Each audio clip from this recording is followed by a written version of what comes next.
Salutare tuturor, mulțumesc pentru prezență. Numele meu este Floris. Numele meu este Floris. Și de astăzi o să vă prezint puțin despre containere și sisteme de orchestrare. Nu o să intru în foarte multe detalii super tehnice, pentru că acesta este doar un overview asupra lor, asupra soluțiilor care sunt populare pe piață. Okay. Și ideea este să punem cumva în context toate alegerile astea, în contextul produsului și unde este echipa voastră ca și nivel de specializare tehnică. Cine sunt eu? Am terminat la Universitatea Constanța, acum ceva timp. Am fost contribuitor open source, am contribuit pe la Debian, pe la KDE și mai departe. De fapt, pe la Debian am început să învăț despre Docker. Veneau băieții de la Docker în 2013 când au apărut, veneau pe la conferințe și prezentau de fiecare dată ce erau container, era un concept cum ar veni. Nu era nou în lumea Linux, dar era inovativ felul cum făceau acele container. M-am mutat înapoi în Constanța, relativ recent. Am stat vreo, nu știu, 9-10 ani în cap. Și e bine să fim aici, mai ales în fața noastră. Așa. Am fost tot timpul un om de startup. Am făcut primul exit în facultate și pe măsură ce am avansat, am lucrat și la un multinațional în București, în București, făceam 8 ore de multinațional, 8 ore de startup. Și acum sunt CTO la Frisbo.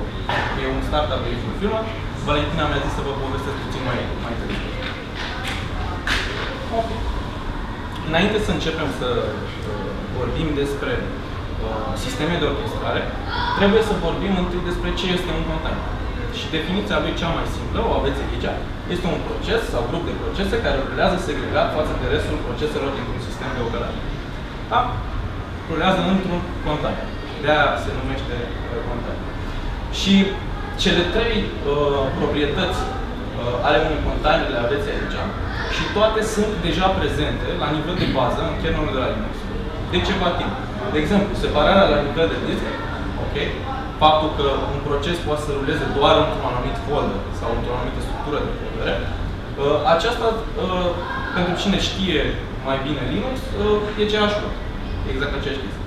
Controlul asupra resurselor, și o să vedem puțin mai încolo unde devine important, controlul asupra resurselor a fost băgat în kernel și se numește cgroups, da? Control groups.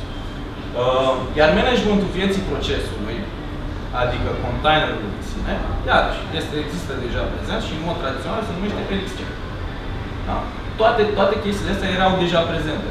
Pentru că următoarea idee este ce este Docker. Pentru că Docker acum a devenit puțin sinonim cu ideea de container. Dar containere existau mult înaintea Dockerului. Da? Deci aveam containere de tip tradițional LXC și acum avem Docker. Și vreau să vă întreb pe voi, ce credeți că este Docker? Sau ce definiție avem?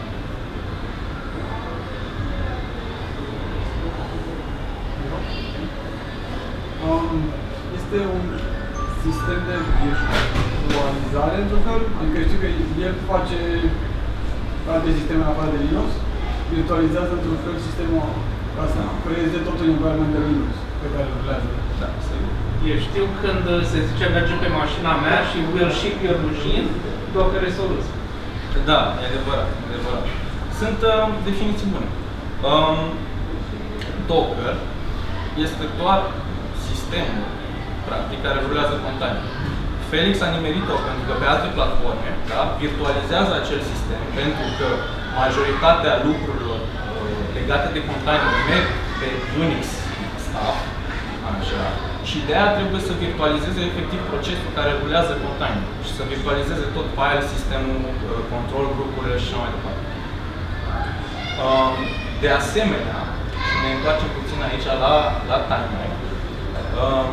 N-am mai pus anii 70-80 când a fost inventat CH-ul, așa. Dar Google, o să observăm în prezența lui Google aici și nu este coincidentală această prezență.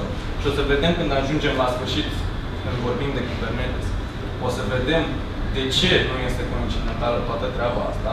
Da? Deci Google a început, de fapt, prima dată munca la, se numea Process Containers pe atunci, Iar apoi am integrat-o în kernel 2 ani mai târziu și după aia cu numele de ciclu, după ce, mă rog, Linus Torvalds s-a mai uitat pe el și a zis ok, e bine aici, e bine aici, și a intrat în kernel. Mi se pare că în 2.6.14 a intrat chestia asta.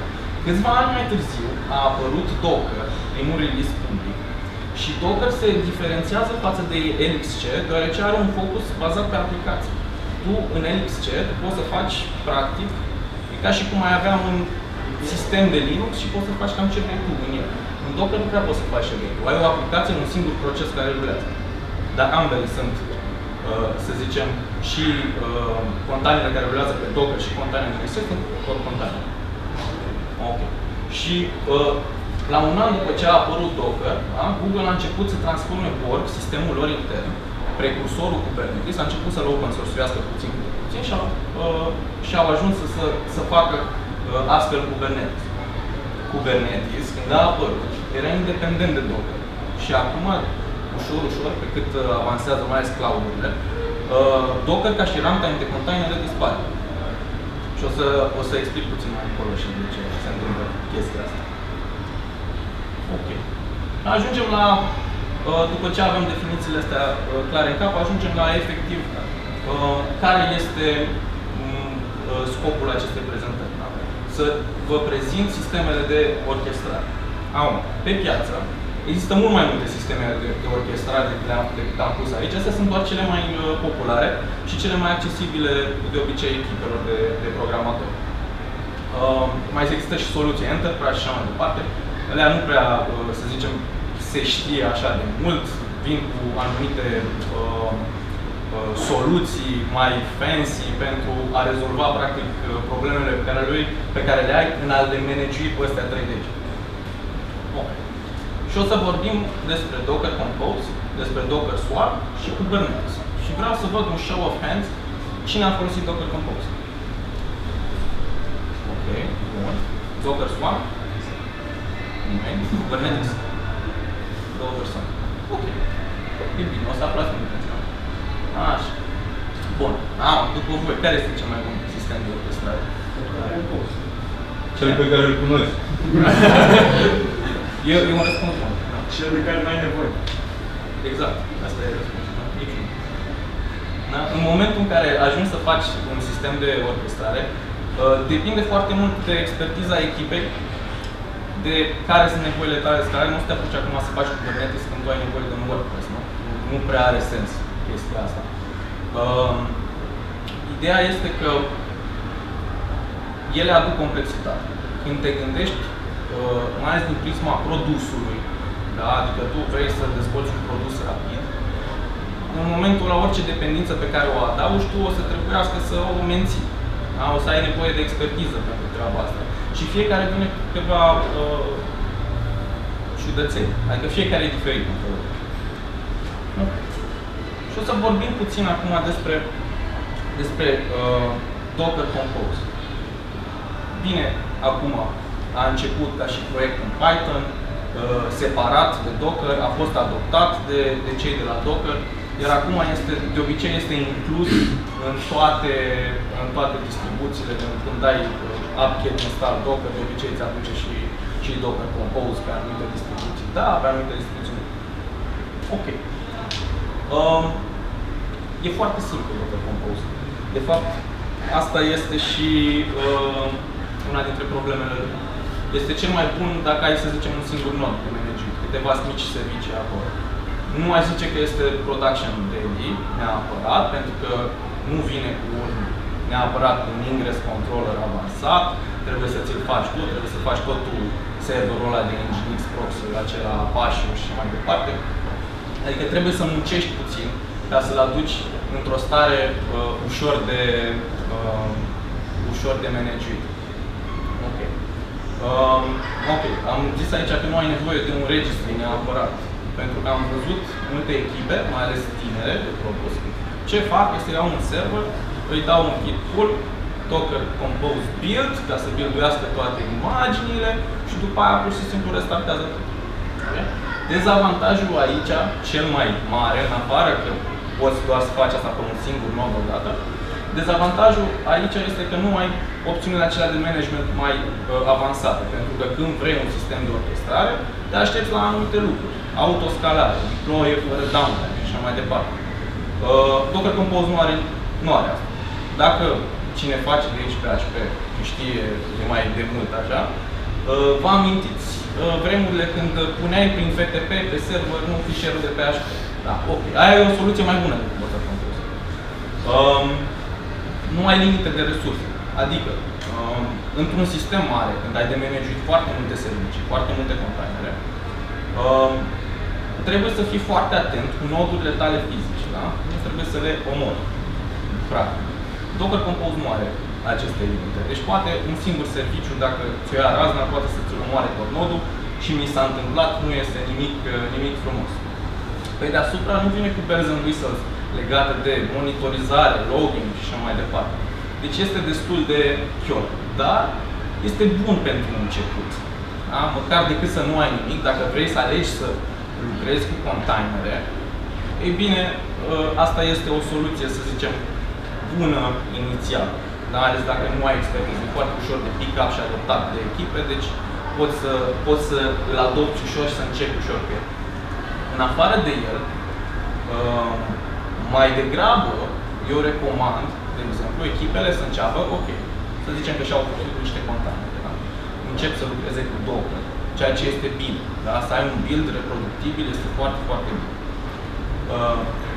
Pe măsură ce avansează, îi pot oricum să schimbe sistemul de orchestrare, pentru că până la urmă în spate sunt toate containere, da? Tot sistemul de orchestrare este doar un fișier de configurație care specifică cum se conectează fiecare container între ele, câte instanțe sunt, ce limite de resurse are și așa mai departe. Decât să înceapă cu un Docker Compose, să zicem, sau un Docker Swarm, să vedem după aia.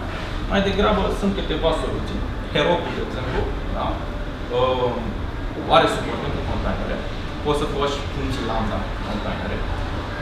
Poți chiar să te duci pe o soluție mai enterprise, așa, nu neapărat enterprise, dar pe o soluție existentă, chiar românească, se numește Vanisher, îți ia un fișier de Docker Compose, se transformă în Kubernetes și Vali aici o să poată să povestească după aia mai mult despre soluția asta pentru cei interesați. Și ai și aceea ca și alternativă. Nu trebuie neapărat să te duci către un sistem de orchestrare fully flash. Poți să folosești container, dar să nu folosești un sistem de orchestrare. Pentru că Docker Compose nu este foarte, foarte bun. Ok. Și avem Docker Swarm. În momentul în care ai folosit Docker Compose, să zicem că ai un nod acolo, rulează 3-4 servicii pe el și folosești Docker Compose pe el. Și începi să cauți soluții, îți dai seama că nu mai este atât de bun pentru echipa ta și îți dai seama că hei, ia uite, e o soluție care ia exact același tip de fișier, dar pot să fac mai multe chestii. El are resource limits, pot să scalez puțin mai bine serviciile, pare un upgrade first. În practică nu prea. Și aici, ca să înțelegem dezavantajele lui, trebuie să ne uităm puțin la arhitectura. Practic, Docker Swarm are câteva noduri master, da, care au un raft protocol între ele și astfel decid cine este masterul principal, să zicem așa. Toate nodurile de tip worker, da, își au instrucțiunile de la ele, adică ce containere să ruleze, ce servicii, dacă trebuie să se evacueze nodul și așa mai departe. Problema este că acest protocol de tip raft, în momentul în care există o disturbare a conexiunii în rețea, și asta nu o să vă zic nimeni, dar vă zic eu, pierd conexiunea între ele, workerii încep să faileze unul câte unul, că nu mai știu ce servicii să încarce, ce așa, și brusc îți pică tot clasa. De asta și ca și număr de servicii, număr de containere pe care le poți manage, noi am reușit să ajungem până la vreo 100 și ceva de containere în producție cu el. Nu e o chestie pe care o recomand, pentru că deasupra tu trebuie să vii cu mai multe lucruri ca să-l faci cu adevărat util. Da? Deci tu trebuie să vii cu monitorizarea ta de acasă, trebuie să vii cu un portainer ca să poți să ai ceva, o interfață, să vezi pe acolo ce se întâmplă. Deci mai ai multe chestii de folosit peste. Ingresul, iarăși, nu este integrat în Docker Swarm. Asta înseamnă că trebuie să configurezi, să zicem, un traffic, dacă auziți cineva, trebuie să știi cum să configurezi un traffic, să te bați cu faptul că nu suportă chiar, cum zic ei, Docker Swarm și mai departe. Și foarte, foarte complex pe partea, să zicem, cealaltă. Dar în rest, e relativ simplu. Adică, exact la fel cum faci cu Docker Compose, poți să faci și cu Docker Swarm cu un minim de bătaie de cap. Ok? Deci, noi am reușit până la 100 și ceva de containere să managuim, dar este problematic. De exemplu, ce am observat și cred că asta a fost și cea mai mare problemă noastră cu el, dacă tu ai foarte multe containere care sunt short-lived, da? Care se tot, să zicem, restartează și așa mai departe, atunci, practic, se poluează DNS-ul intern al Docker Swarm și când ajungi la limita de IP-uri pe care tu ai setat-o, pentru că se tot poluează, acelea rămân deja fixate, îți crapă tot clusterul. Deci, nu aș recomanda Docker Swarm neapărat, dar pentru o echipă medie, să zicem, care merge dacă chiar vrea să se ducă pe asta. Poate noi am avut ghinion și cu probleme de conexiune de rețea și așa mai departe. Dar, deja Docker Swarm a fost abandonat. Ce s-a întâmplat a fost că Docker, as we know it, adică Docker ca și standard, să zicem, care a fost adoptat după aia de către, adică a fost transformat de voci Open Container, de Docker, fișierul de Dockerfile, și toate resturile chestiilor, adică Docker CLI și Docker Compose, astea sunt managuite de echipa Docker originală, care a rămas focusată pe partea asta de proiecte open source. Restul au vândut la Mirantis și așa a apărut, adică ei mai țin în viață cumva Docker Swarm, dar doar pentru clienții lor foarte mari, foarte, foarte enterprise și așa mai departe. De asta multă lume l-a abandonat și s-a apucat de Kubernetes. Kubernetes fiind și următorul subiect pe care vorbim. Este clar, este cea mai avansată. E mama lor, cum ar veni. Poți să faci cam toate nebuniile posibile în el. Și aici vorbesc de autoscalare, vorbesc de deploy-uri fără downtime, vorbesc chiar și acele containere short-lived pe care le aveam noi, poți să le managuești foarte, foarte ușor. Și în principiu, dacă tu îți controlezi, ai control plane-ul setat cum trebuie și așa, o să-ți meargă. Și aceasta este arhitectura lui. Față de Docker Swarm, asta este cea mai mare diferență. În loc de mai multe, să zicem, servere master, Kubernetes are un control plane. E relativ simpluț făcut, componentele lui principale fiind scheduler și un key value store numit etcd. Așa, și are un API server la care te conectezi, mă rog, cu backclip-ul, cu lucrurile astea. În rest, nu prea diferă față de Docker Swarm, adică cam puteai să faci cam același lucru și în Docker Swarm și în Kubernetes, doar în Kubernetes s-a inclus autoscalare. Da? Și asta îți salvează, să zicem, fundul în multe situații. Dacă ai și, desigur, în spate ai nodurile făcute cum trebuie și mai departe. Da, control plane-ul ăla vine cu câteva dificultăți, să zic așa. Problema mare a lui este că este un control plane distribuit și pe măsură ce tu scalezi infrastructura, și control plane-ul tău o să crească. Dacă trebuie să-i faci management singur, well, nu e chiar așa de ok. Nu degeaba, ca să-ți facă cloud management la control plane și așa mai departe, plătești, nu știu, la AWS, de exemplu, e vreo 300 de euro pe lună doar pentru chestia asta. Deci un cluster pure, care nu are niciun nod, nimic, plătești 300 de euro pentru acest control plane management. Ok. Și acum, dacă la Docker Compose și la Docker Swarm development-ul e relativ simplu, adică poți să-l faci și pe local, poți să-l faci și pe un server, da? Pentru că de obicei ai moduri puține sau chiar unul.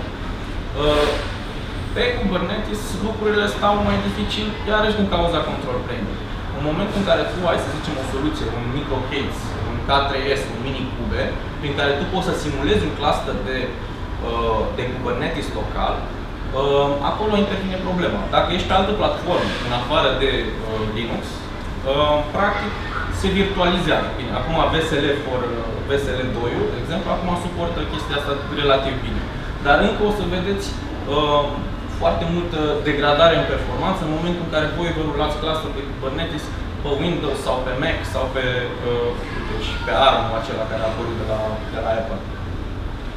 Deci toate lucrurile astea fac să poți să rulezi local destul de dificil în cluster de Kubernetes. Astfel încât aici se schimbă puțin treaba și cred că de aici a pornit toată mișcarea asta cu am serverul în cloud, it's fine și acum nu mai am eu, să zicem, nu mai trebuie să manageresc eu ca și developer, că l-am pe DevOps care face asta și DevOps-ul se descurcă și așa mai departe. Bun. Aici la avantaje și la dezavantaje. Ieri n-am avut loc pe slide, dar mai este un dezavantaj. Este acela că e un cost destul de piperat. Da?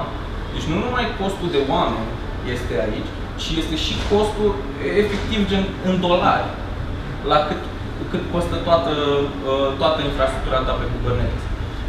Trebuie să vă gândiți că în afară de costul clusterului în sine, trebuie să plătiți și nodurile, trebuie să plătiți și chestia care autoscalează. Deci toate bells and whistles-urile astea, logging-ul, monitorizarea, toate trebuie să le plătiți. Și astea se adună destul de mult la costurile voastre, mai ales dacă mergeți pe cloud. N-am încercat niciodată să-mi rulez Kubernetes bare metal, nici nu cred că aș vrea.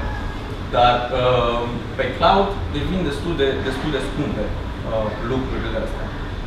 Ok. Dar cel mai mare avantaj la el este managementul de resurse. În momentul în care tu îți configurezi pe Kubernetes resursele și limitele lor să fie cum trebuie, practic nu mai ai probleme. Munca inițială este de fapt, cea mai mare parte din muncă. Munca de mentenanță pe Kubernetes mi se pare minoră.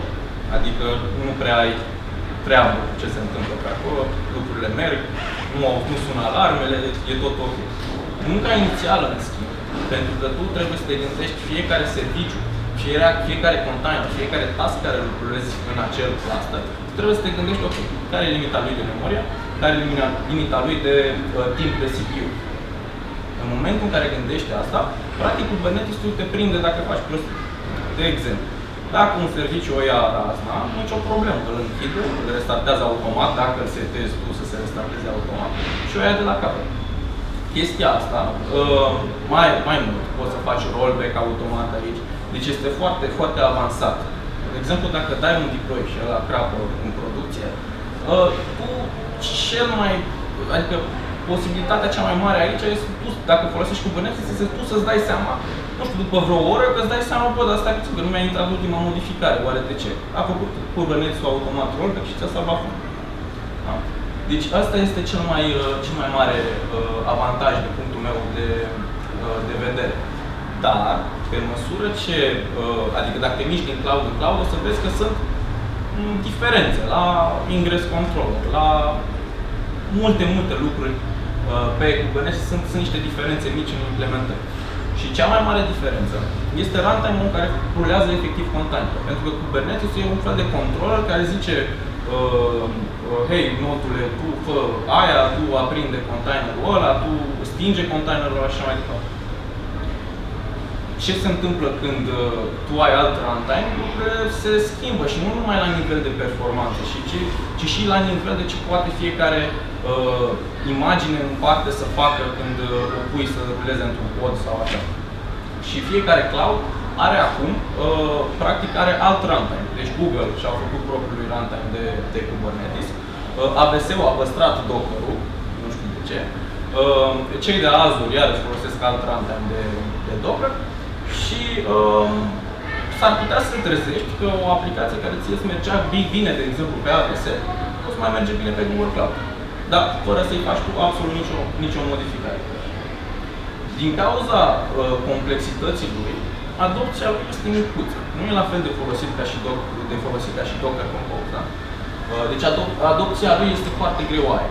În principiu, Și ăsta cred că e poate cel mai mare point al prezentării, este că sistemele astea nu sunt neapărat create să vă facă viața mai ușoară sau să vă scape de muncă.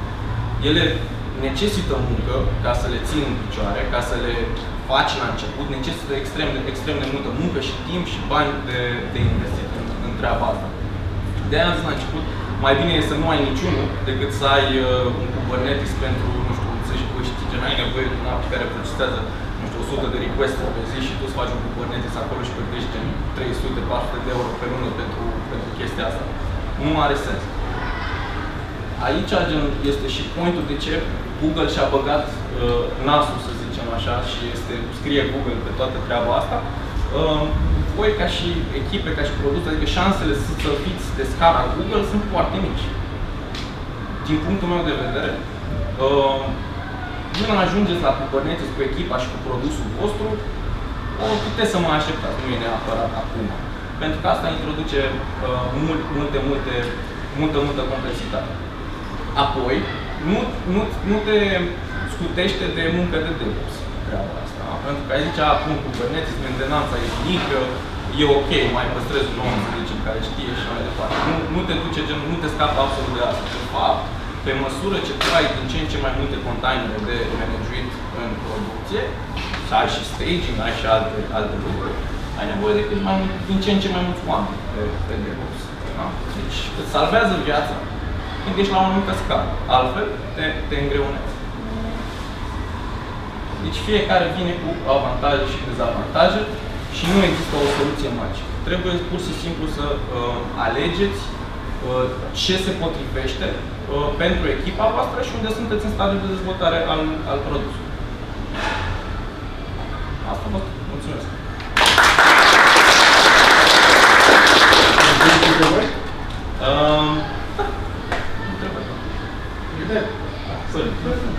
Cât de mare ar trebui să fie o echipă de DevOps pentru un Kubernetes care are 20 de containere? 20 de containere. Se descurcă unul? Da, e puțin de containere. Adică s-ar putea să dai pentru 20 de containere. Eu zic că nici n-ar trebui să folosești Kubernetes, că sunt 20 de containere. Depinde și de, nu știu, adică care sunt resursele pe care le folosiți, pentru că vezi, la 20 de containere cred că gen cabe totul pe un singur nod. Nu are sens să folosiți Kubernetes. Da. Câte containere aveți voi la Prism? Noi avem 300 și ceva de containere și ne așteptăm să le dublăm în următorul an. Adică noi am început cu 50 pe Docker Swarm și după aia am migrat cu Kubernetes și în Kubernetes, pentru că ne-a dat puterea asta, într-o lună de zile am ajuns la 300. Ai zis că Docker Compose nu e production ready și de acord cu tine aici. Ok, dar ai vrea să standardizezi într-un fel modul de lucru între developeri și după aia să folosești același container sau ceva similar pe production. Cum faci asta? Fără Kubernetes sau Docker Swarm? Păi, adică poți să rulezi Docker Compose în prod, înțelegi direct. Nu e asta problema de fapt. Problema este că tu trebuie în față să-i pui un load balancer și așa mai departe. O să ai probleme în Docker Compose, de exemplu, dacă tu ai mai multe instanțe de un API, să zicem, da? Ăsta îți face un round robin acolo.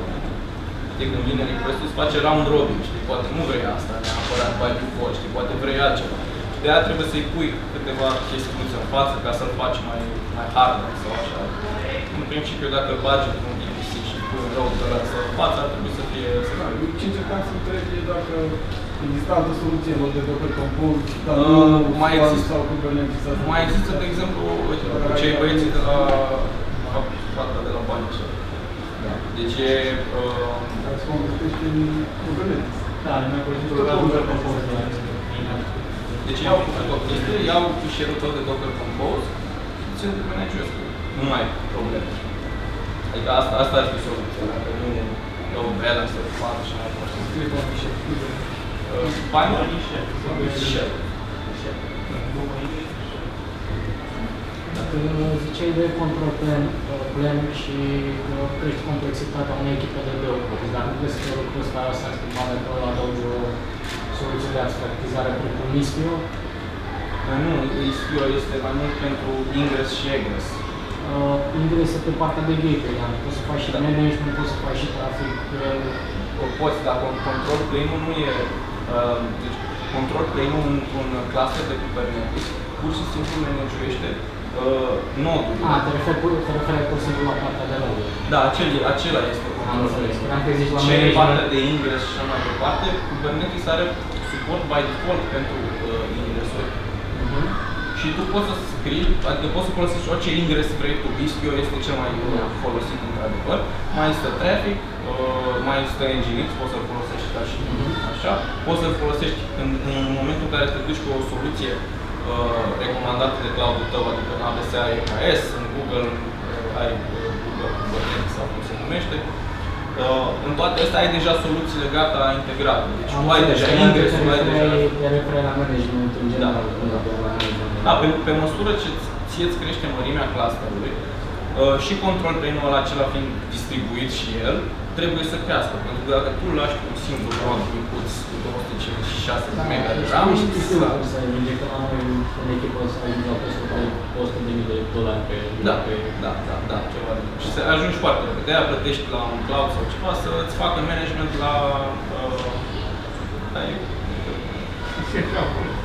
Așa am zis și eu, da.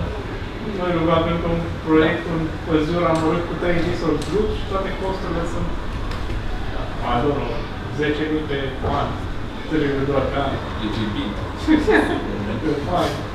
Am considerat soluții mai avansate, dar în momentul ăsta producția noastră are foarte puțini utilizatori și toți se simte. Da. Everybody se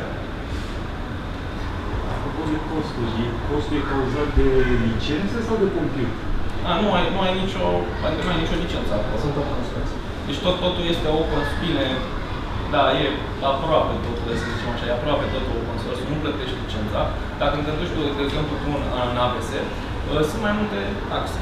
Ai taxă pentru faptul pentru că ai aprins un cluster, înțelegi, că l-ai stins, că îl ții aprins, așa, pentru că ăla, de fapt, este prețul lor pe care îl iau ca să-ți managească ție control plane. Și ăla este scalat în admin. Da, în general, ai tot felul de metrici pe acolo care poate să scaleze. Cum plătești elastic IT, plătești... Da, de tot. Plătești. Și acela e de fapt costul. Și după aia tu plătești și pentru fiecare nod din clusterul respectiv și cam atât. Mai plătești pentru alte, dacă vrei un ingres în față, dacă vrei așa. E scalabil. Trebuie și buzunarul scalabil. Exact, da. Și buzunarul trebuie să mărească, nu se mă știe ca asta. Asta e, nu? Da. Mulțumim! Prezentarea.